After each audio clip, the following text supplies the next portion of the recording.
Guys, I don't know, I don't get it. Ever since I came to this town, like an hour ago, I've just been feeling sad and down and emotional. I don't know the word to describe it. Like, I've been feeling moody, yeah. And I don't understand, why am I feeling so moody? And it's just when I go to this town, I don't get it. Aha! Charlie's Day out! Yeah, that way.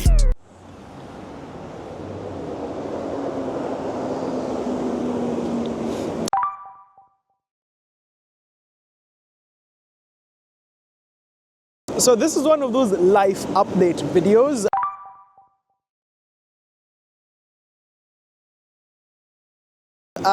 Which means it's a lot of talking, which doesn't really go with the flow of this vlog. Charlie's Day Out is supposed to be about adventure, you know. I take you from point A to point B, show you the world. So yeah, me just sitting and telling you, oh, this is how I've been, it's not exciting. So to at least make it a little bit exciting, this is what I'm going to do.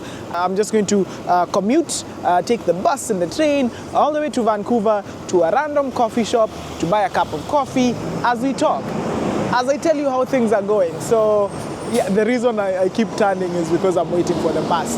If you see it, tell me so I can, anyway. So yeah, so life update with life update with me just commuting an hour in that direction in winter where sun sets at 4:30 at rush hour, just to tell you a story. Let's go!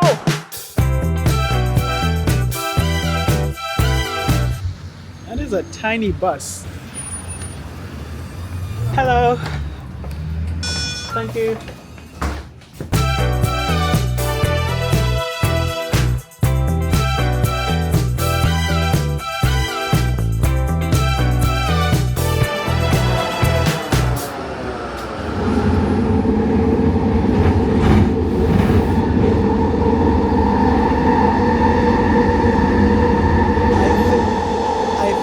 Underestimated how loud the train is, so I'll just wait for us to stop and then I'll continue the story.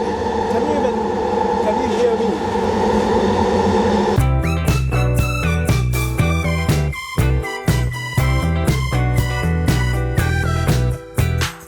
I always say that one day I'll be brave enough to just in the middle of the train, because the train kept stopping and it kept quiet. But I always tell myself that one day I'll be brave enough in the middle of the train to just start talking to myself and talking to camera. But I'm not yet that brave. I haven't figured there. But anyway, yeah, life update. That's where we are. I kind of love-hate these kinds of videos. Like, I don't really like doing them for these reasons. So reason number one why I don't want to do a life update video kind of sounds sad. It's because who the hell cares? The thing is, at the end of the day, everyone's life, everyone who you meet, everyone you talk to, everyone who's waiting to get on a train, everyone's life is uniquely so beautifully complicated and complex with a lot of things going on. Everyone has going on. So if you think about it in that sense, why should people care about your specific story? I know it sounds sad, but that's the way it is. But on the flip side,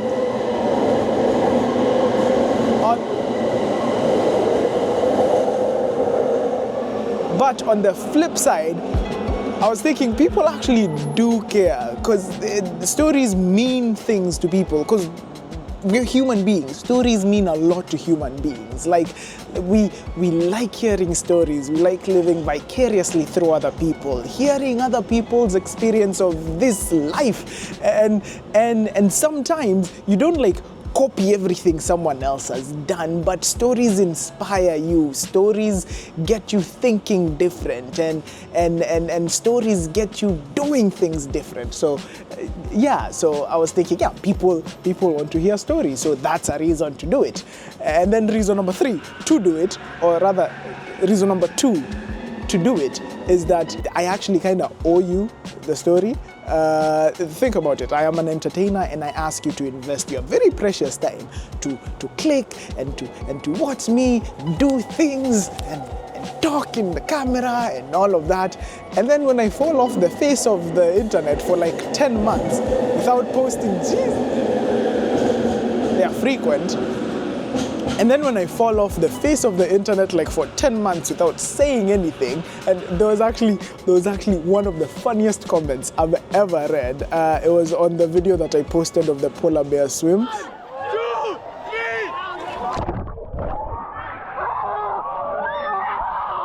Charlie coming back after 9 months without an apology is diabolical, and it's true, and it's hilarious as well. Big shout out to you. You have invested your time and care for me over like this journey, so I kind of feel like I owe you like that update. So yeah, so because of that, I am doing a life update.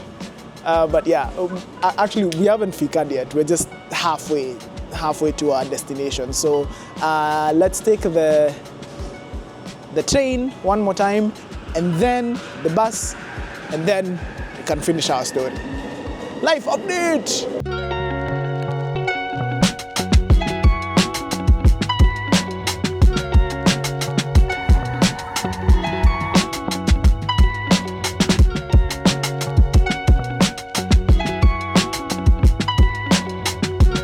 So I've realized I'm not that far away from where I want to go, so I won't take a bus. I'll just walk the rest of the way. Anyway, coffee, then I walk the rest of the way. But as we do that, back to the life update. So a bit of backstory in case you're just joining us on this adventure. My name is Charlie. I moved from Nairobi to Canada about 2.5, actually close to 3 years now. 3 years ago, to pursue my dream of becoming an actor. So yeah, I did that. So specifically, I moved to the west coast of Canada, to the province of British Columbia. And a lot of the filming and TV work takes place in Vancouver. But in case you've been watching these videos consistently, you know that my wife and I didn't settle in Vancouver. We settled in Vancouver Island. That's where my wife was doing her school, so we moved to that. We moved to a city there called Courtney. So her school was there, and then we started working there, and then we settled there. Our friends are there, we live there, and yeah, it's comfortable.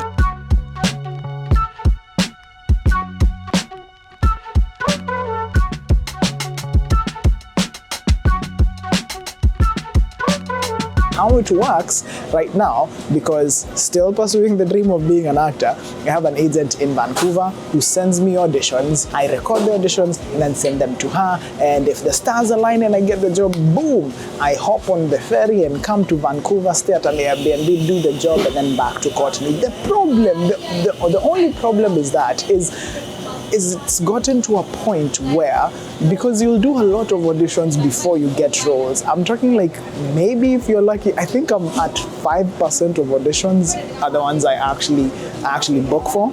So it gets to a point, it feels like all I'm doing as an actor is nothing else. I'm not doing workshops or interacting with other actors or anything. All I'm doing is auditioning. And that isn't the way. You know, there has to be something more. So oh yeah, I think my order is up. Thank you.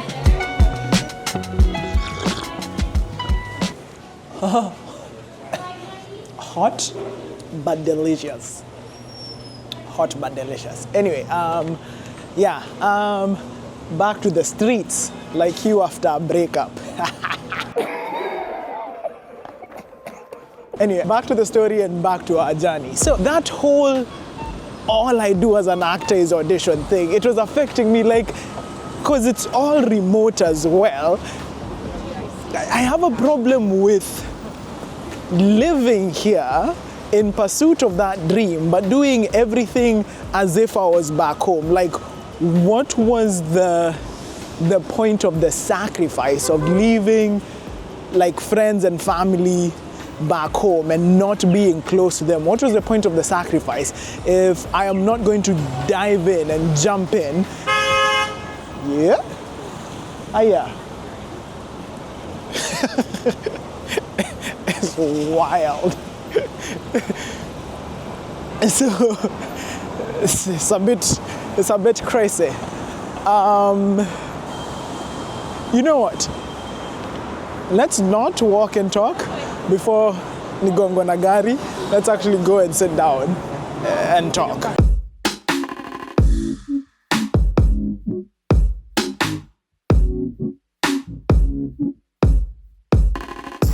This'll do. Where was I? Feeling like I want to do more because there's a constant voice in my head, and it might be some illness, but there's a constant voice in my head that every time I'm doing something, it asks me, is this what we came here to do? Is this why you crossed over the ocean? Is this why you know, there's that voice.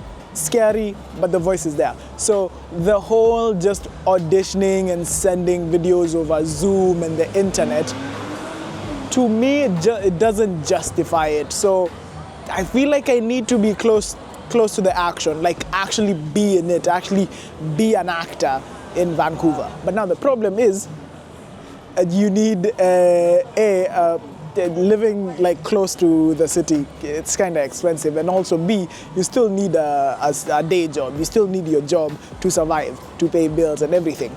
But then, lucky thing happened last year. I got involved in this amazing, one of the coolest projects I've ever been involved in last year for a couple of weeks, and it was amazing, and I had fun. And being on set for like a bit of an extended period of time, it's like it shook me awake. It reminded me, I'd kind of forgotten, but it kind of reminded me how much I love being on set and performing and watching other people perform and work on set. It reminded me on that, and it was amazing. And also, from doing that project, it comes out later this year, so you'll see it. From doing that project, I didn't spend all the money. I saved some of it. I didn't do something crazy like buy a car or something. Got in on a loan, but that's a whole other story. I saved up some of the money so I can actually afford, for about maybe a month or two, I can actually afford to like take up a tiny room somewhere in a city that's not really Vancouver, but it's accessible, it's close to here. So I can take up that room and then be staying here on the weekdays, doing my actor thing, and then go home back to the island on the weekends or every other week. So the plan is to be as close to set or on set, as close to or on set at all times, if I can. And that involves the ways I'm seeing myself doing that. Of course, the dream, auditioning and getting roles and being on set. I'm also signing up to be a background actor, like to be an extra on set. Like, you know, the folks in the back of the movie who don't speak, who are just like,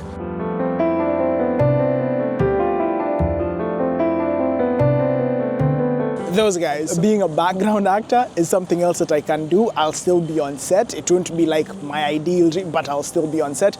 And then also, I'm also signing up to be a production assistant, like doing PA work on set. It's basically KYM for on set. If they need things, oh, go get this, I'll be there, but I'll be working on set. So I've sent out applications and I'm hoping someone hires me so I can be as close to the action in the soup as possible. So that's the plan for the next couple of weeks.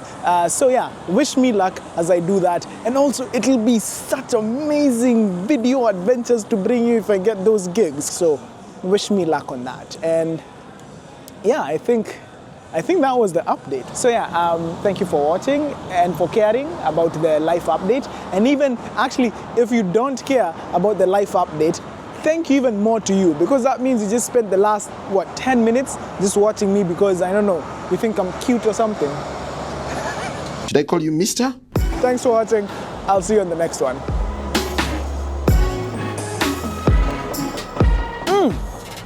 Vanilla Ratsing, guy.